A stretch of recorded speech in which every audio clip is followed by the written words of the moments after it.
मात्र काल भाजपाने आंदोलन केलेलं आहे. वाद जो चाललेला शरद पवार वर्सेस अजित पवार चाललेला, मात्र भाजप काय याच्यामध्ये? पहिली गोष्ट, शरद पवार वर्सेस अजित पवार हा वाद आणण्याची गरज नाही. रुपाली चाकणकर एक वैधानिक पद आहे त्यांच्याकडे, तो त्यांचा मुद्दा आहे. जे काही घडतंय नाता म्हणजे जावायचं न्यायप्रविष्ट बाब आहे, त्यावर इथे बोलण्याचा इश्यू नाही. कुठलाही पक्षीय वाद नाही, व्यक्तिगत द्वेषातून हे वाद चालले त्याचा वारंवार उल्लेख करतो. ते वाद कुठेतरी थांबावे त्याने, जिल्ह्यातल्या नेत्यांनी. आणि अनेक समस्या जिल्ह्यामध्ये आहेत, त्या समस्या दुष्काळ सदृश्य परिस्थिती आलेली आहे.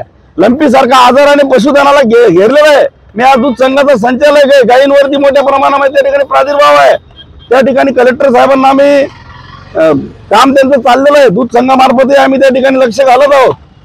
आज मोठ्या प्रमाणात केळीचं नुकसान झालेलं आहे. अनेक ठिकाणी शेतकरी पावसाची वाट पाहतात. अशा वेळेला हे नॉन प्रोडक्टिव्ह इश्यू किंवा ज्यामध्ये जनतेचं कुठलंही भलं नाही असे इश्यू पुढे आणून त्या ठिकाणी राजकारण करणं ही सत्तेतल्या पक्षाला शोभत नाही, असं माझं या ठिकाणी ठाम मत आहे. खरं तर गेल्या काही दिवसापासून जळगाव जिल्ह्यामध्ये नको त्या इश्यूवर विनाकारण वातावरण ढवळून निघत आहे.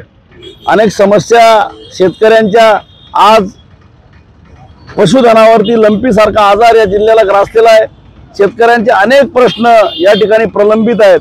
पाऊस पडत नाहीये आणि अशा वेळेला नको त्या इश्यूवर, जे की कोणाच्या व्यक्तिगत जीवनाशी आहेत, त्याच्यावरती व्यक्तिगत वादातून पक्षीय इश्यू उभे केले जात आहेत. हे या जिल्ह्याचं दुर्दैव आहे. हे प्रथम राष्ट्राचे जिल्हाध्यक्ष म्हणून मी या ठिकाणी आपण सांगू इच्छितो. खरं तर काल परवा काही मंडळींनी नाथाभाऊंच्या सारखा एक ज्येष्ठ नेता, काही काळ ते फार मोठा काळ ज्यांनी भाजपमध्ये घालवला, आणि त्या भारतीय जनता पार्टीने काल परवा ज्या पद्धतीने एक त्यांच्या फोटोच्या संदर्भामध्ये तिथे निषेध केला आणि शाई फेकली, ही बाब अतिशय निषेधार्ह आहे. खरं तर जे प्रकरण चाललंय ते न्यायप्रविष्ट आहे, त्यावर मी बोलू इच्छित नाही. परंतु दोन्ही नेते, विरोधी पक्षातले आणि आमचे नेते नाथाभाऊ यांच्यामध्ये जो वाद आहे तो खरं तर व्यक्तिगत आहे. याला पक्षीय स्वरूप देणं ही बाब अत्यंत या जिल्ह्याच्या दृष्टीने खेदजनक आहे. कुठेतरी दोन्ही बाजूनी हे व्यक्तिगत वाद थांबावी, माझी स्वतःची प्रामाणिक रक्षाबंधनाच्या निमित्ताने इच्छा आहे. काय असेल ते न्यायालयीन बाबी आहेत, त्यामध्ये त्या होत राहतील.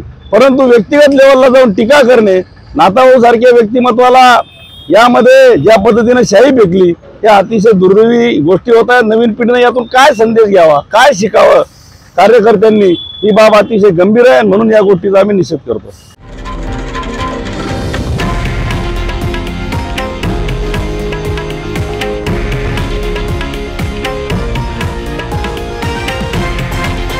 हे आहे देशातील नंबर 1 न्यूज नेटवर्क आणि आपण पाहत आहात TV9 मराठी, एकमेव.